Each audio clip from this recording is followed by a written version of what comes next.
আসসালামু আলাইকুম সবাইকে, আশা করি সবাই অনেক অনেক ভালো আছেন। ইদানিং অনেক গ্যাজেট পাওয়া যায় না, যেগুলো বলে যে আপনি কয়টা পদক্ষেপ নিলেন, কত দূরে গেলেন, কত সময় ধরে হাঁটছেন, আরো অনেক তথ্য দেয়। তো আমার এক বন্ধু এমন একটা গ্যাজেট কিনেছে এবং সেদিন আমরা বাসে করে যাচ্ছিলাম, যার পথে সে আমাকে বোঝাচ্ছিল যে দোস্ত এটা অনেক স্মার্ট একটা ডিভাইস, জানিস? আমি বললাম কি কেমনে?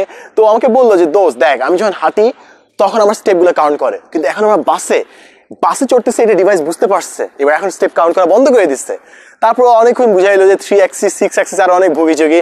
তো হাসতে হাসতে আমাকে বললো যে দোস্ত দেখ, আজকে আমি 9999টা স্টেপ নিচ্ছি আজকে ফুটবল খেলতে খেলতে। তো বেশ খুশি যে ও আজকে 9999টা স্টেপ নিয়েছে। বাস থেকে যখন নামবে তখন তার 10,000তম স্টেপটা হয়ে যাবে। তো সে ওইটা নিয়ে বেশ খুশি। কিন্তু আমি ওর দিকে তাকালাম এবং দেখলাম যে 1 মাস আগে ওর যে ভুঁড়ির সাইজটা ছিল, 1 মাস পরে ওর ভুঁড়ির সাইজ ততটুকুই, কিন্তু ওই বিষয়ে তার কোনো মাথার কোনো ভ্রুক্ষেপ নাই, কারণ সে খুশি যে তার নাম্বার খুব ভালো উঠছে। ভুঁড়ি কমুক আর নামুক এই বিষয়ে তার কোনো চিন্তাই নাই। এখন অনেক সময় হয় যে আমরা মেইন কাজে, মেইন রেজাল্টে ফোকাস না করে অন্য জায়গায় নাম্বার টাম্বার কিংবা অন্য রেজাল্ট দেখে নিজেকে খুব বুঝতেই চাই, আরে আমি অনেক কিছু করে ফেলেছি, কিন্তু কাজে কাজ ঘোড়া ডিমটা হচ্ছে। এক্সাম্পল দিতে গেলে অনেক সময় হয় যে পড়তে ইচ্ছা করছে না, কিন্তু কি করব, পড়তে তো হবে। তো নিজেকে বুঝ দেওয়ার জন্য ইজি কতগুলো পেজ নেই, যেগুলোতে অনেক ফাঁকা ফাঁকা করে টেক্সট লেখা কিংবা যেসব পেজের ছবি আছে।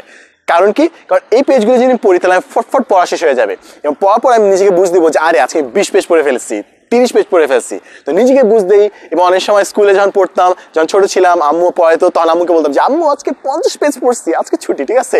তো অনেক সময় এইভাবে বুঝতে চেষ্টা করি, কিন্তু কাজের কাজ কিন্তু এখানে হয় না। এবার আরো অনেক সময় হয় যে আজকে ভিডিও বানানোর কথা, বানাতে ইচ্ছা করছে না, কিংবা পড়াশোনা করার কথা, অ্যাসাইনমেন্ট করার কথা, করছি না, না করে নন একাডেমিক বই পড়ছি।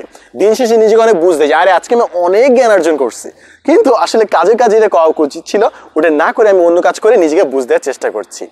জিনিসটা হচ্ছে আমাদের এফোর্ট ওরিয়েন্টেড না হয়ে অনেক সময় রেজাল্ট ওরিয়েন্টেড হওয়া দরকার। এর মানে হচ্ছে অনেকে বলে যে ভাই আমি অনেক পড়লাম তবুও আমার রেজাল্ট খারাপ হয়। জিনিসটা হচ্ছে না ভাইয়া, তুমি কিভাবে পড়লা?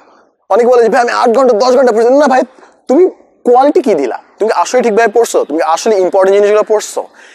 রেজাল্ট ওরিয়েন্টেড হও, যে তোমাকে রেজাল্ট আসলেই ভালো হচ্ছে, তুমি কি ম্যাথগুলো আসলেই পারছো। যদি আসলেই বেশি পারো, তুমি কয় ঘন্টা পড়ছো না পড়ছো, কত কাজ করছো না করছো, ডাজন্ট ম্যাটার, কারণ তোমার রেজাল্ট ঠিক আছে।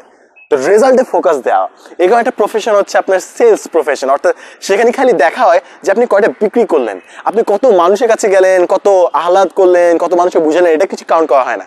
দেখা হবে দিন শেষে যে কয়টা মানুষকে বিক্রি করলেন, রেজাল্টটা দেখা হয়। রেজাল্ট দেখে তারপর আপনাকে বলা হয় যে তুমি এইটার উপর এত% কমিশন পাবে, এত টাকা পাবে বেতন। তো আমাদের কিছু কিছু জায়গায় এরকম রেজাল্ট ওরিয়েন্টেড হওয়া দরকার, যেন আমরা বুঝতে পারি যে আমরা কি আসলে কাজের কাজ করছি নাকি জাস্ট নিজেকে বুঝ দেওয়ার মতো কাজ করে নিজেকে উদ্ধার করছি।